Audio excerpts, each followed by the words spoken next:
అందరికీ వందనములండి. ప్రియమైనటువంటి సోదరి సహోదరులారా, నా తోటి సేవకులారా, ఈ సమయంలో మళ్ళీ మనము పరిశుద్ధ గ్రంథముల నుంచి మరొక అమూల్యమైనటువంటి అంశాన్ని లేఖనానుసారంగా తెలుసుకొని ఆత్మీయ దీవెనలు ఆశీర్వాదాలు పొందుకుందాం.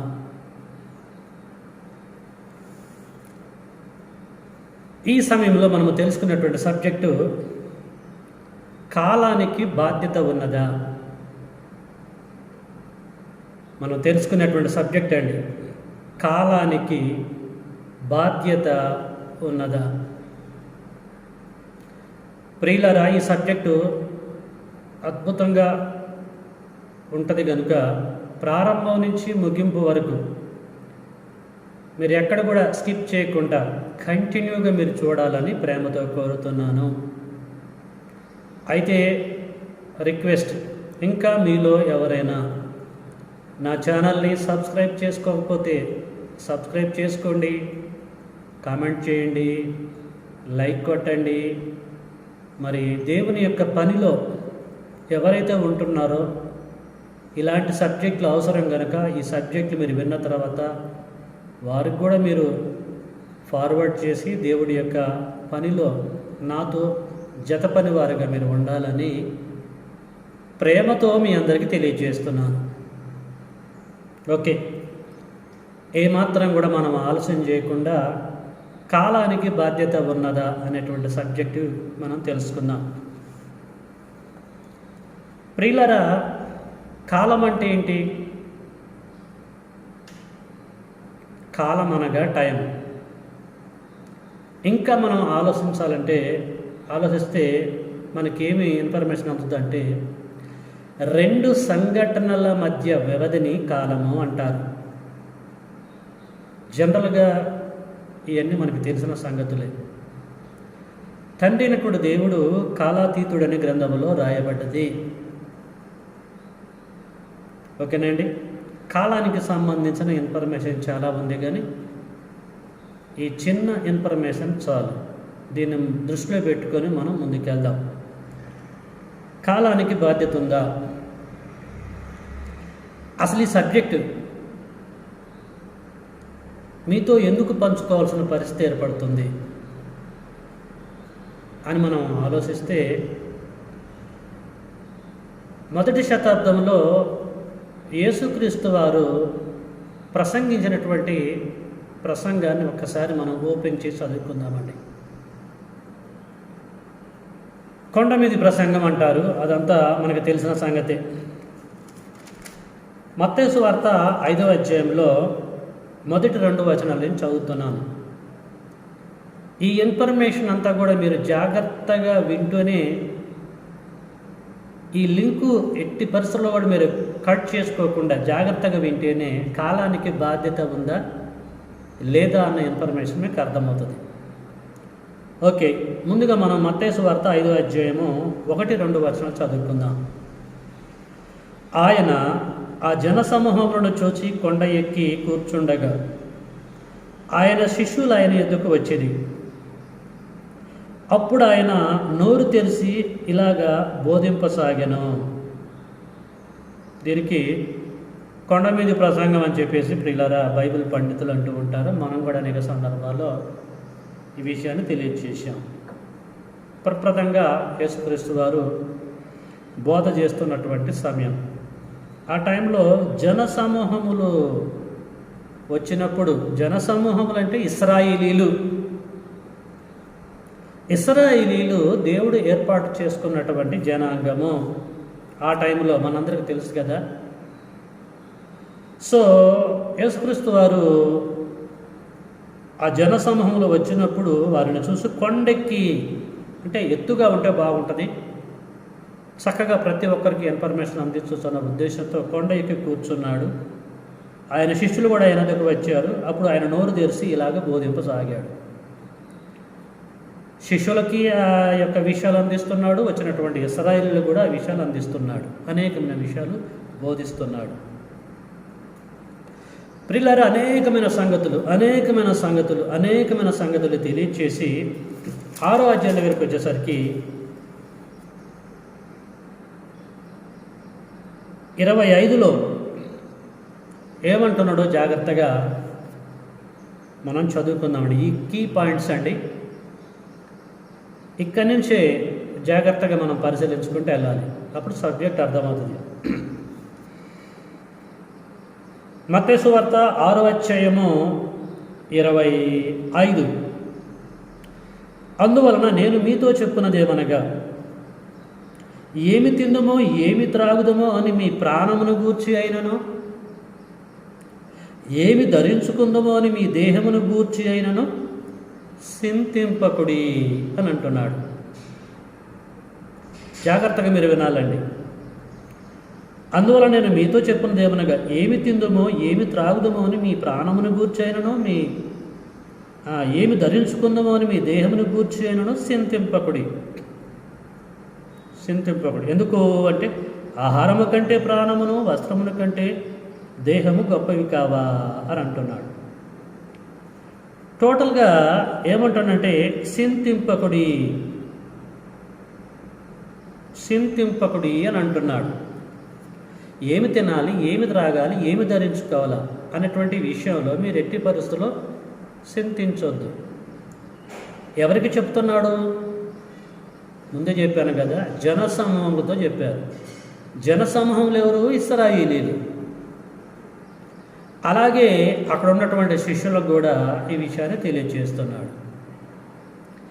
ఇంకా మనం ఆలోచిస్తే ఇదే 6వ అధ్యాయం 28లో, మత్తయి సువార్త 6వ అధ్యాయం 28, వస్త్రములను గూర్చి మీరు చింతింపనేలా అని అంటున్నాడు. మళ్ళీ ఇదే విషయాన్ని రిపీట్ చేస్తున్నాడు. వస్త్రాల గురించి మీరు చింతింపనేలా. ఇంకా 31వ వచనం మనం చదివితే, కాబట్టి ఏమి తిందుమో ఏమి త్రాగుదమో ఏమి ధరించుకుందామో అని చింతింపకుడి. అన్యజనులు వీటన్నిటిని విషయమై విచారింతురు. ఇవన్నీ కావాలనని మీ పరలోకపు తండ్రికి తెలియను. ప్రియులారా, ఈ 3 సందర్భంలో మనం ఏం చదువుకున్నామండి? యేసుక్రీస్తు వారు ఏం తెలియచేశాడు ఇశ్రాయేలీయులకి అంటే, చింతింపకుడి అన్నాడు, చింతింపనేల అన్నాడు, చింతింపకుడి అని అన్నాడు. అసలు దేని గురించి కూడా మీరు చింతించాల్సిన అవసరం లేదు. ఏమి తినాలి, ఏమి త్రాగాలి, ఏమి ధరించుకోవాలి, నథింగ్. మీరు దేన్ని గురించి కూడా మీరు చింతించొద్దు అని చెప్పేసి అంటూ ఉంటున్నాడు. ప్రియులారా, ఈరోజు క్రైస్తవుల పరిస్థితి కూడా అలాగే ఉంది. ఆ కాలంలో ఇశ్రాయేలీయుల పరిస్థితి అలాగే ఉందో, ఈ కాలంలో క్రైస్తవుల పరిస్థితి కూడా అలాగే ఉంది.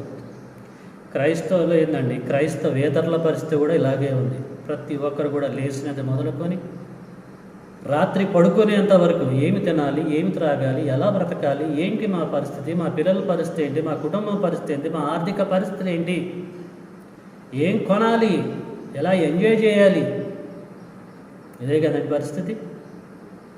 అందరి పరిస్థితి ఇలాగే ఉంది ప్రియులరా. మొదటి శతాబ్దంలో యేసుక్రీస్తుల వారు మీరు చింతింపకుడి అని చెప్పేసి అంటూ ఉంటున్నాడు.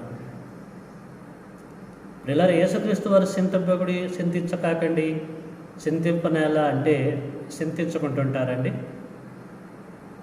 ఒకసారి మీరు ఆలోచించండి. ఓకే, ఇప్పుడు మనం ఆలోచిద్దాం. యేసుక్రీస్తు వారు ఒక మాట అన్నాడంటే ప్రియులారా, అందులో జ్ఞానం ఉంటుందని చెప్పేసి మనం అర్థం చేసుకోవాలి. ఆ పెద్ద ఆయన జ్ఞానం కలిగినటువంటి వ్యక్తి ఒక సలహా ఇస్తున్నాడంటే అందులో ఏదో జ్ఞానం ఉందని చెప్పేసి మనం అర్థం చేసుకోవాలి. మీరు చింతించకాకండి అని అంటున్నాడంటే సంథింగ్ ఏదో ఉంది అని చెప్పేసి మనం అర్థం చేసుకోవాలి. ఇప్పుడు మనం ఆలోచిద్దాం. మీరు చింతించకూడదు అన్నానంటే మరి వాటి గురించి చింతించేది ఎవరు? ఏమండి, వాటి గురించి చింతించేది ఎవరు? ఎందుకు చింతించొద్దు? మన సబ్జెక్ట్ ఏంటి? కాలానికి బాధ్యత ఉన్నదా? ఈ సబ్జెక్ట్ని మనసులో పెట్టుకొని ఈ వేలో, ఈ సీక్వెన్స్లో మనం ముందుకు వెళ్తున్నాం. కాబట్టి చింతించొద్దు అని చెప్పేసి మనము ఈ కన్క్లూషన్ మనం చూసుకున్నాం యేసుక్రీస్తు వారు చెప్పిన దాన్ని బట్టి. ఎందుకు చింతించొద్దు అని మనం ఆలోచిస్తే యేసుక్రీస్తు వారే దానికి అద్భుతమైనటువంటి సమాధానం తెలియజేస్తున్నాడు. జాగ్రత్తగా మనం విందాం. ఆత్మ సంగములతో చెప్పుచున్న మాట చెవిగలవాడు వినుగాక అన్నాడు ప్రకటన గ్రంథంలో యోహాను గారు. తండ్రి మహాకృపను బట్టి అలాగ రాయబడేది ప్రకటన గ్రంథంలో. కాబట్టి జాగ్రత్తగా మనం విందాం. ఎందుకన్నాడు యేసుక్రీస్తు వారు అలాగా చింతింపబడి ఆ బాధ్యతని తండ్రైన దేవుడు వేరే వాళ్ళకి అప్పచెప్పాడా? యేసుక్రీస్తు వారు ఏమైనా అప్పచెప్పారా మన గురించి చింతించేటువంటి బాధ్యత? లేకపోతే ఎందుకని ఉండొచ్చేనా అని మనం ఆలోచిస్తే పిల్లరా, ఇప్పుడు మనము ఇదే 6వ అధ్యాయము 34 చదువుకుందామండి. రేపటిని గూర్చి చింతింపకుడి. ఏంటండి కీ పాయింట్ అండి. రేపటిని గూర్చి చింతింపకుడి, రేపటి దినము దాని సంగతులను గూర్చి చింతించును. ఏనాటి కీడు ఆనాటికి చాలును. ఇది ప్రియులారా అద్భుతంగా ఆన్సర్ మనం పొందగలిగాం. చింతింపకుడి స్వైట్స్ అని చెప్పేసి యేసుక్రీస్తు వారు అన్నారు. ఎందుకు అన్నారబ్బా అని చెప్పేసి పరిశీలించుకుంటూ వచ్చాం. ఇక్కడికి వచ్చేసరికి మనోనేత్రాన్ని వెలిగింపబడేటువంటి విషయాన్ని తెలియజేస్తున్నాడు. రేపటిని గూర్చి చింతింపకుడి అని అంటున్నాడు. రేపటిని గూర్చి చింతింపకుడి. ప్రియులారా, వారానికి 7 రోజులు మనందరికీ తెలుసు కదా. ప్రతి రోజుకి ఒక పేరు ఉంటుంది. ఆదివారము, సోమవారము, మంగళవారము, బుధవారము, బేస్తవారము, శుక్రవారము, శనివారం. ప్రతి రోజుకి ఒక పేరు ఉంటుందండి. ఇక్కడ అంటున్నాడు రేపటిని గూర్చి చింతింపకుడి. రేపటిని గూర్చి అంటే రేపటి దినాన్ని గూర్చి, అంటే రేపేమి తినాలి, ఎలా బ్రతకాలి అనే దాని గురించి చెప్తున్నాడు. చింతింపకుడి, ఎందుకంటే రేపటి దినము దాని సంగతులను గూర్చి చింతించును అని అంటున్నాడు. రేపటి దినము, ఫర్ ఎగ్జాంపుల్ ఈరోజు బుధవారం అండి, రేపు బేస్తవారము అంటే గురువారం, అంతే కదండి. ఇప్పుడు మనం అర్థం చేసుకుందాం. రేపటి దినము అంటే గురువారము దాని సంగతులను గూర్చి చింతించును. కాబట్టి రేపటిని గురించి ఆలోచించకాకు. రేపు ఎలాగ బ్రతకాలి, ఎలా తినాలి, ఏం ధరించుకోవాలి, ఏంటి మా బ్రతుకు అని చెప్పేసి రేపటిని గురించి అంటే ఫ్యూచర్ గురించి నువ్వు ఆలోచించకాకు. రేపటి దినము దాని సంగతులను గూర్చి చింతించును. దానికి ఆ బాధ్యత అప్పచెప్పబడ్డది. రేపటి దినాన్ని గురించి, రేపటి గురువారాన్ని గురించి. రేపటి దినం అంటే ఏంటండి? కాలం, అంతే కదండి. దినమన్నా కాలమన్నా ఒకటే. అంటే రేపటి కాలము లేక రేపటి యొక్క దినము దాని సంగతులను గూర్చి చింతించును. ఏనాటి కీడు ఆనాటికి చాలును. ప్రియులారా, దినం అంటే కాలమైనప్పుడు కాలానికి బాధ్యత ఉన్నదా? ఇది విషయం. మన సబ్జెక్ట్ అదే కదా, కాలానికి బాధ్యత ఉన్నదా? దినం అంటే కాలం అనుకున్నప్పుడు కాలానికి బాధ్యత ఉందా? కాలానికి బాధ్యత లేకపోతే యేసుక్రీస్తు వారి మాట ఎందుకంటాడు? రేపటి దినము దాని సంగతుల గురించి చింతించునని ఎందుకంటాడు? అది చింతిస్తుందనంటే, అది ఆలోచిస్తుందంటే దానికి బాధ్యత ఉంది. దానికి, ఆ దినానికి లేక ఆ కాలానికి బాధ్యత అప్పచెప్పింది ఎవరు? తండ్రి అయినటువంటి దేవుడు. ప్రియులారా, వారానికి 7 రోజులైతే 7 రోజులకు కూడా ఒక్కొక్క రోజుకి ఒక్కొక్క బాధ్యత తండ్రి దేవుడు అప్పచెప్పాడండి. ప్రతి దినానికి బాధ్యత అప్పచెప్పాడు. ఇదిగో ఆదివారమా, ఇదిగో సోమవారమా, ఇదిగో మంగళవారమా, ఇదిగో బుధవారమా, బేస్తవారమా, ప్రతి దినానికి బాధ్యతలు అప్పచెప్పాడు. నా కుమారుడు ఆదివారం బ్రతకాలి, సోమవారం బ్రతకాలంటే ఆదివారం రోజు నా కుమారుడి విషయంలో నీ బాధ్యతను నెరవేర్చాలి. ఆదివారం దినము ఎప్పుడైతే ప్రారంభించబడుతుందో నువ్వు డ్యూటీలోకి రావాలి.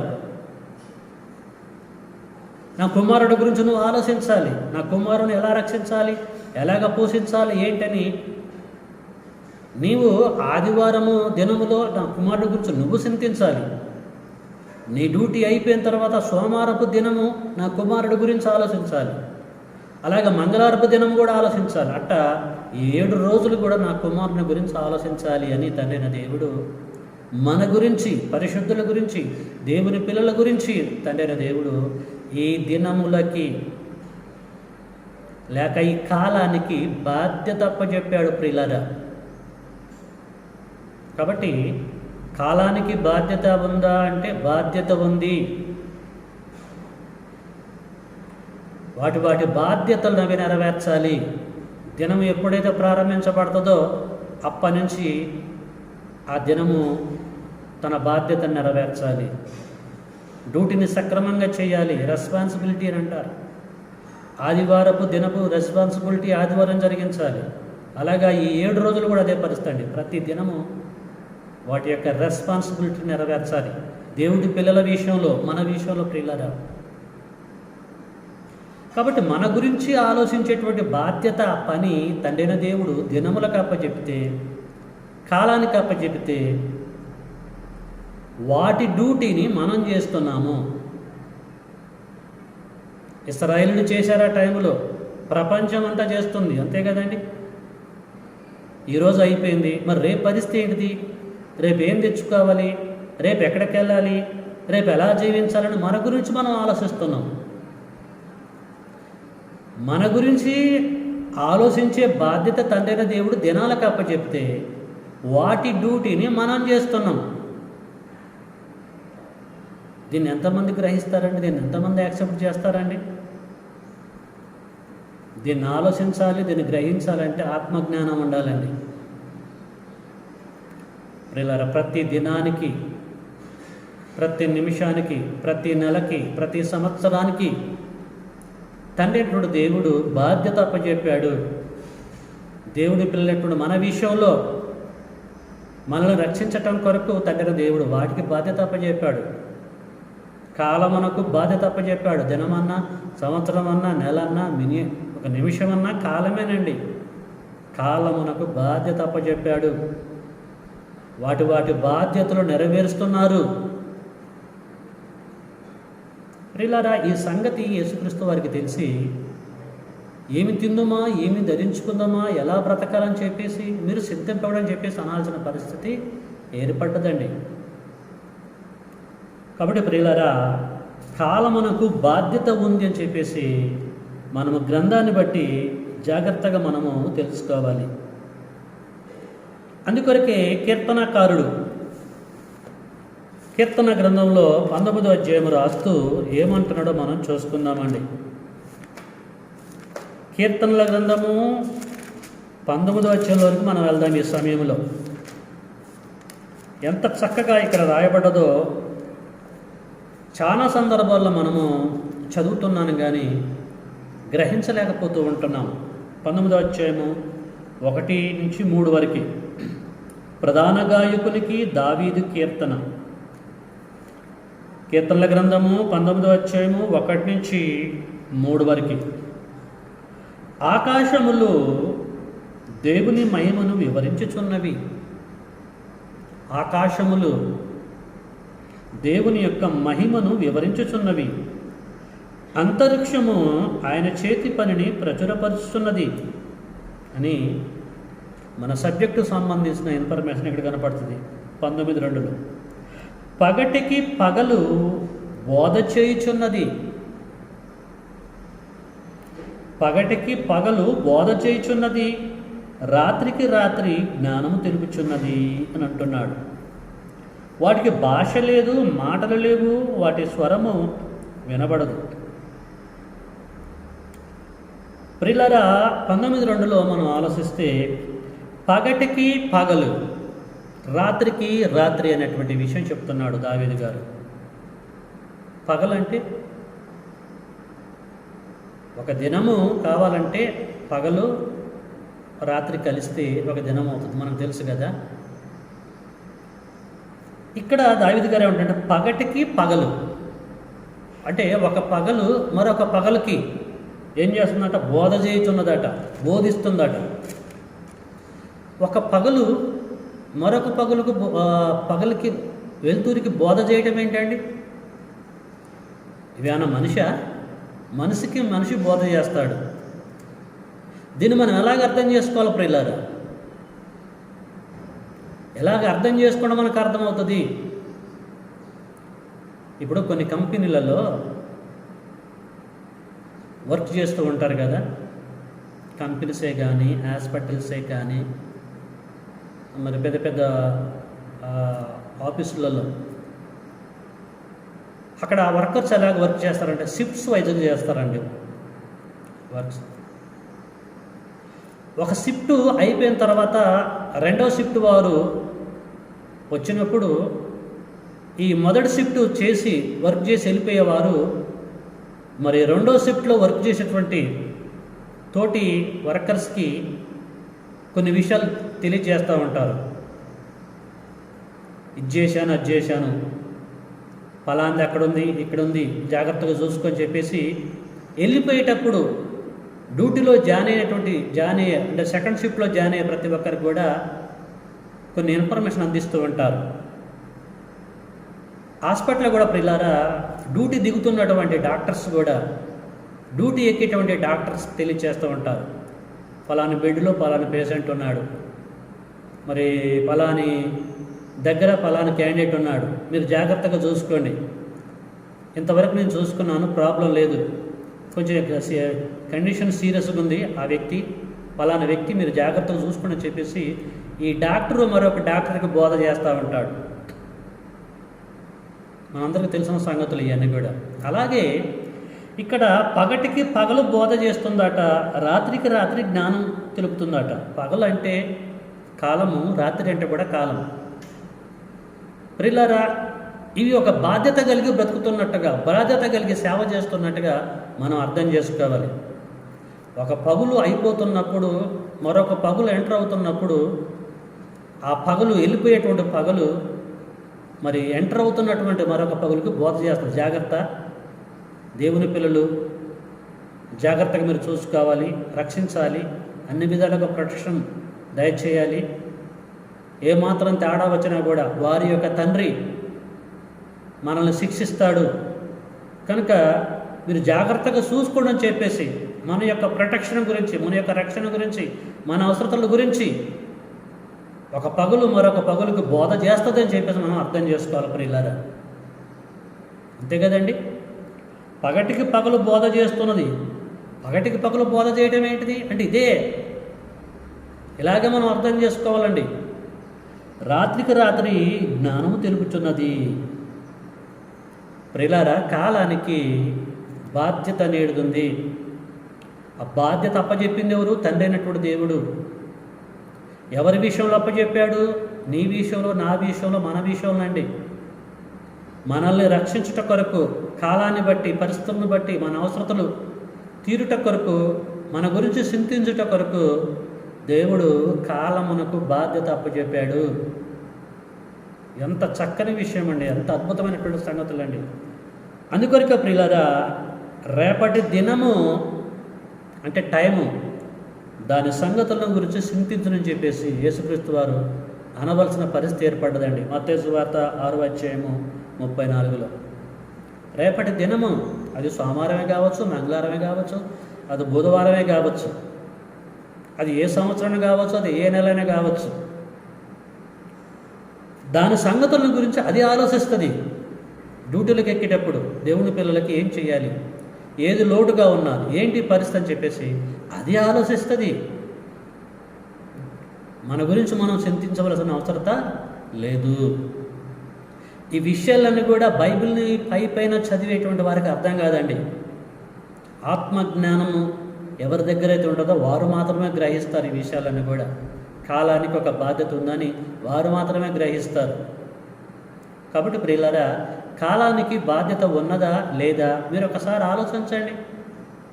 ఈ లేఖనాలన్నీ కూడా విని మీరు గ్రహించాలని ప్రేమతో కోరుతూ ఉంటున్నాను. అందుకనికి పగటికి పగలు బోధ చేయుచున్నది, రాత్రికి రాత్రి జ్ఞానము తెలుపుతున్నదని పైన ఏముంటుందంటే, ఆకాశములు దేవుని మహిమను వివరించుతున్నవి, అంతరిక్షము ఆయన చేతి పనిని ప్రచురపరుస్తున్నది. ఈ సృష్టిలో ఉన్న ప్రతిది కూడా ప్రియులారా దేవుడి యొక్క చిత్తమును నెరవేరుస్తూ ఉంటున్నాయి. రెస్పాన్సిబిలిటీ కలిగి ఉన్నదని చెప్పేసి మనం అర్థం చేసుకోవాలి. మన విషయంలో దేవుని పిల్లలు ఎక్కడైతే ఉంటారో వారి విషయంలో అవి ధర్మాన్ని నెరవేరుస్తూ ఉంటున్నాయి. అఫ్కోర్స్ దేవుని నమ్మనటువంటి వారి గురించి కూడా ఆలోచిస్తూ ఉంటున్నాయి. దేవుడు పక్షపాతం లేకుండా ఆ బాధ్యత వారి బాధ్యత వాటి కూడా అప్పచెప్పాడు. చెడ్డవారి మీదను మంచివారి మీదను వర్షాన్ని కురిపిస్తున్నప్పుడు, ఆయనే కార్యం జరిగిస్తున్నప్పుడు, ఆయనే ఆలోచన కలిగి ముందుకెళ్తున్నప్పుడు ప్రియులారా మరి వారిని గురించినటువంటి బాధ్యత కూడా వాటికి అదే ఆ యొక్క కాలానికి ఆ యొక్క దినాలకి తండ్రి దేవుడు అప్పచెప్పాడని చెప్పి మనం అర్థం చేసుకోవాలి. మరొక లేఖనం మనం చదువుకున్న ఈ సమయంలో ప్రసంగి గ్రంథంలోనికి వెళ్దాం. జ్ఞాని అనేటువంటి సొలొమోను గారు అనేకమైనటువంటి విషయాలు తెలియచేసి తండ్రి మహాకృపను బట్టి 3వ అధ్యాయంలో ఏమన్నాడు మనం చూసుకుందామండి. ప్రసంగి గ్రంథము 3వ అధ్యాయము 11వ వచనం, 3:11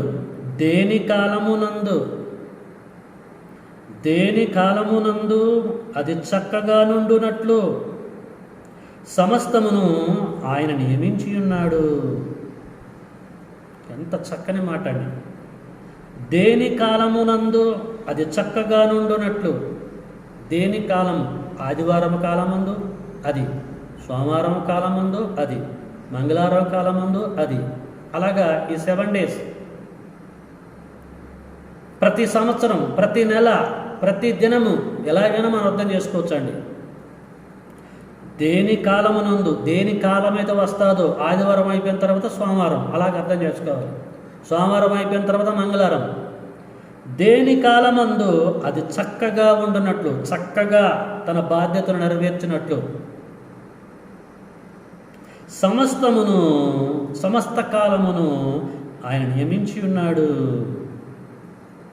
ఆయన నియమిస్తే ప్రియులారా అవి ఉన్నవి. ఆ కాలం ఉన్నది. దేవుడు కాలాతీతుడు. దయచేసి మీరు అర్థం చేసుకోండి. వాక్యం వింటున్నప్పుడు అపార్థం చేసుకోవద్దు. ఈ కోణంలో కూడా ఒక్కసారి అర్థం చేసుకోండి. ఇట్లా ఎందుకు అర్థం చేసుకోకూడదు? దీన్ని పక్కకు పెట్టేసి ఏదో తీసుకొస్తే దీనికి లింకప్ చేయకండి దయచేసి. ప్రియమైన వారులారా, కాలానికి బాధ్యత ఉన్నది. దేని కాలమునందు అది చక్కగా ఉండున్నట్లు. ఎవరి విషయంలో?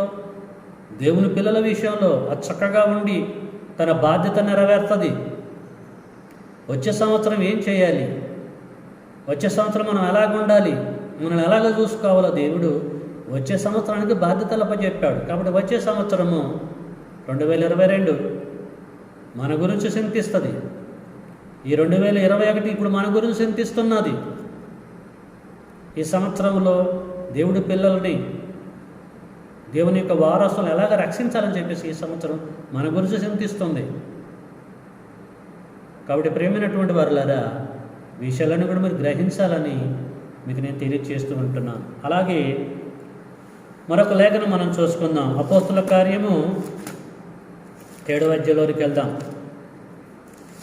అపోస్తుల కార్యము 7వ అధ్యాయంలో కాలాన్ని గురించి మాట్లాడుతూ అక్కడ ఏం రాయబడ్డదంటే 7 కాలములను సమయములను తండ్రి తన స్వాధీనమందు ఉంచుకునున్నాడు. 6వ వచనం సందర్భం. కాబట్టి వారు కూడి వచ్చినప్పుడు, ప్రభువా, ఈ కాలమందు ఇశ్రాయేలులకు రాజ్యము మరలా అనుగ్రహించదవా అని ఆయనను అడగగా, ఎవరు అడిగారు? ఏంటి సంగతి మీకు తెలుసు కదా ఈ విషయం. అడగగా ఆయన అంటే యేసుక్రీస్తు వారు కాలములను సమయములను తండ్రి తన స్వాధీనమందుంచుకొని ఉన్నాడు. ఏ కాలములో ఏది జరగాలి, ఎవరి విషయంలో ఏ కాలము ఏది జరిగించాలి, ప్రతి ఒక్క వ్యక్తిని బట్టి ప్రియులారా, ఆ వ్యక్తికి ఎప్పుడు ఏ టైంలో ఏది ఫుల్ఫిల్మెంట్ కావాలో ఆ బాధ్యత దేవుడు కాలానికి అప్పచెప్పాడు. ఆ కాలం వచ్చినప్పుడు ప్రియులారా, ఆ యొక్క సమయం వచ్చినప్పుడు ఆ యొక్క కాలము, సమయమన్నా కాలమన్నా ఒకటే, అది నెరవేరుస్తూ ఉంటుంది. అప్పటి వరకు తండ్రి అయిన దేవుడు అంటే ఈ కాలాన్ని స్వాధీనం అందించుకున్నాడు. టయాన్ని బట్టి, పరిస్థితులను బట్టి ఆ కాలాన్ని రిలీజ్ చేస్తూ ఉంటాడు. మీకు అర్థమైందనుకుంటా.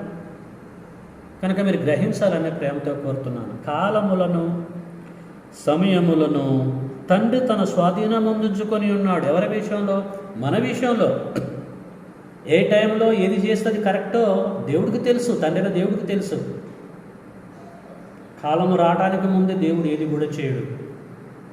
అందుకరికి యేసుక్రీస్తు వారు అంటాడు, అమ్మా, నాతో నీకేం పని, నా సమయం ఇంకా రాలేదు అని అంటాడు. కాలాన్ని బట్టి దేవుడు తన కార్యాలు జరిగిస్తాడు దేవుని బిడ్డల విషయంలో. కాబట్టి దీన్ని బట్టి మనకేం అర్థమవుతుంది, ఏం గ్రహిస్తున్నాము అని ఆలోచిస్తే కాలానికి బాధ్యత ఉంది. కాలానికి బాధ్యత ఉంది. కాలమే కాదండి, ఈ సృష్టిలో ఉన్న ప్రతి దానికి కూడా దేవుడి విషయంలో, అంటే తండ్రిన దేవుడి విషయంలో, దేవుని పిల్లలైనటువంటి మన విషయంలో కూడా అవి బాధ్యత కలిగి కాలమును బట్టి పని జరిగిస్తూ ఉంటున్నాయి, సేవలు జరిగిస్తూ ఉంటున్నాయి, మన గురించి చింతిస్తూ ఉంటున్నాయి. కాబట్టి పిల్లలు ఎంతమందిని గ్రహిస్తున్నారు ఒకసారి అర్థం చేసుకోండి.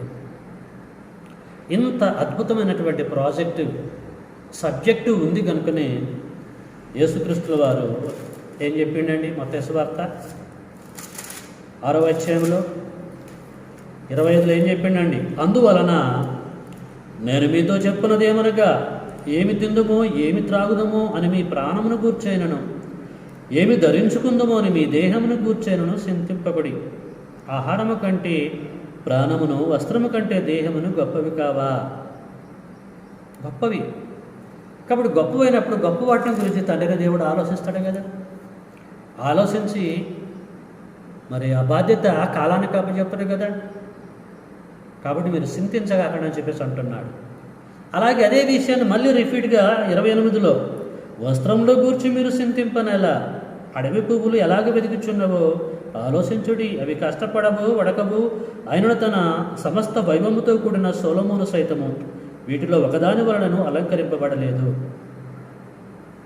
కాబట్టి వస్త్రము గురించి మీరు చింతింపనలా, చింతించకాకండి. మీకు వస్త్రములు కావాలని ఆ వస్త్రములు సిద్ధపరిచేటువంటి బాధ్యత తండ్రి అయిన దేవుడు కాలానికి అప్పచెప్పాడు. కాబట్టి మీరు చింతించకాకండి అన్నాడు. అదే విషయాన్ని 31లో కూడా, కాబట్టి ఏమి తిందమో ఏమి త్రాగుదామో ఏమి ధరించుకుందామో అని చింతింపకుడి అని చెప్పేసి ప్రియులారా యేసుక్రీస్తు వారు తెలియజేశాడు.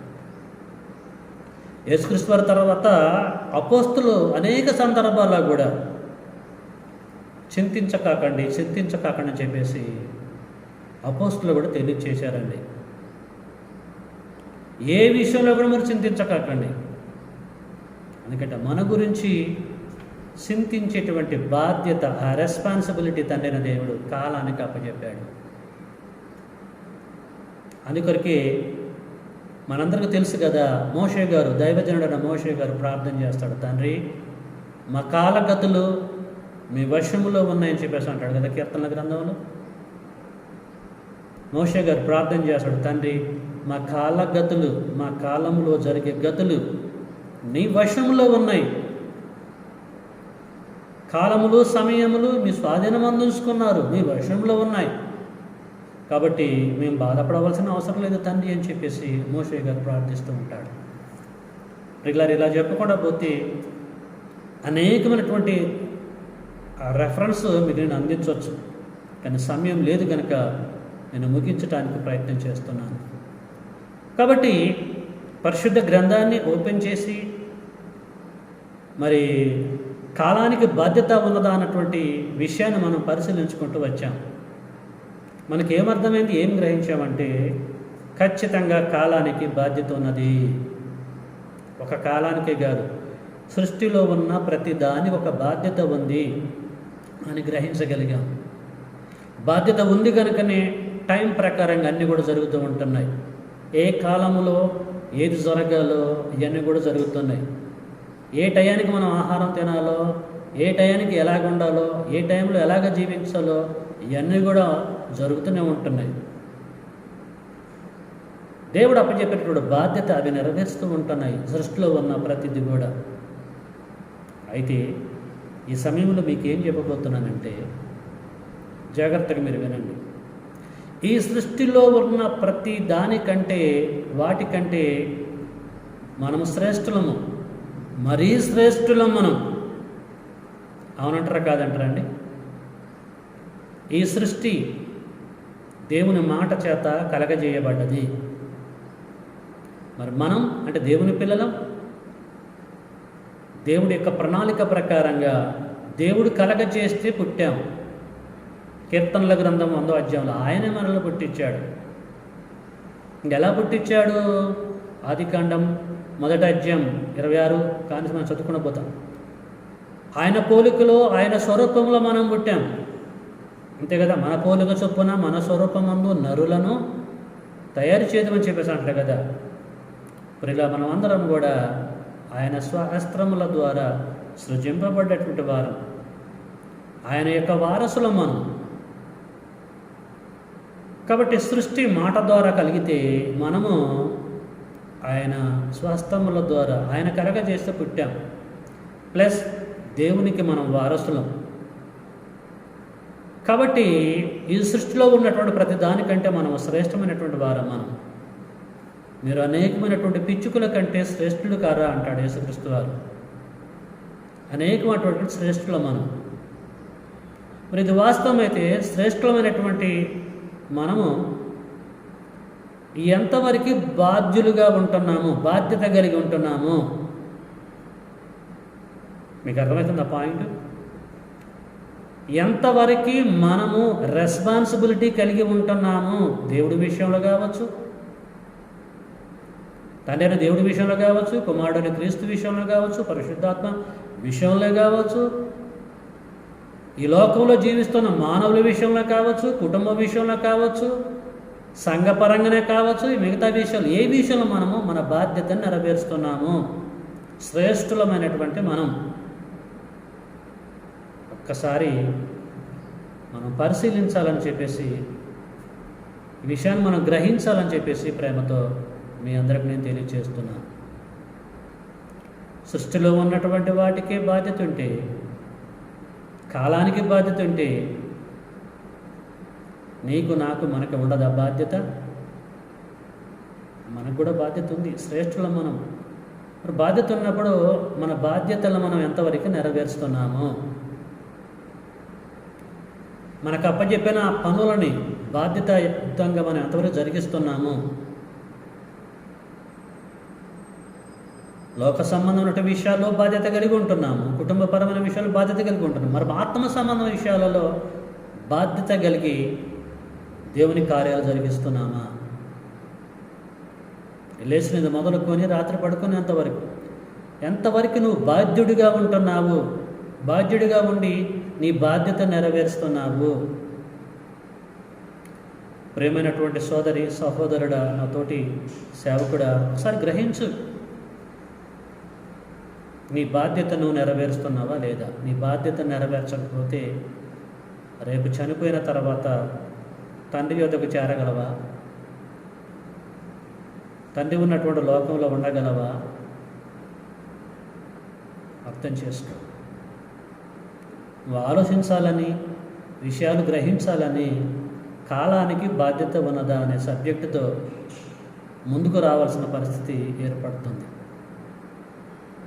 ఓకేనండి, రైట్. ఈ సబ్జెక్ట్ మీకు నచ్చితే సబ్స్క్రైబ్ చేసుకోండి, లైక్ కొట్టండి, కామెంట్ చేయండి. మీకు ఇష్టమైతే ఈ సబ్జెక్ట్ కూడా ఇతరులకి మీరు ఫార్వర్డ్ చేయాలని ప్రేమతో కోరుతున్నాను. తండ్రి చిత్తం అయితే క్రైస్తవుల యొక్క బాధ్యత ఏంటిది అనేటువంటి సబ్జెక్టుతో మళ్ళీ మీ ముందుకు వస్తాను. ఈ సబ్జెక్ట్కి నేను చెప్పబోయేటువంటి ఆ సబ్జెక్టు రిలేటెడ్గా ఉంటుంది కనుక ఈ సబ్జెక్టు పూర్తిగా వినండి. ఆ సబ్జెక్ట్ కూడా మీరు వినాలని, దాని కొరకు వెయిట్ చేయాలని ప్రేమపూర్వకంగా మీ అందరికీ తెలియజేస్తూ ముగిస్తున్నాను. కాలానికి బాధ్యత ఉందా అంటే ఎస్, 100కి 200% బాధ్యత ఉంది. దేవుడు మనలందరినీ దీవించి తన కృపలో జ్ఞాపకం చేసుకునేగాక. అందరికీ వందనములండి.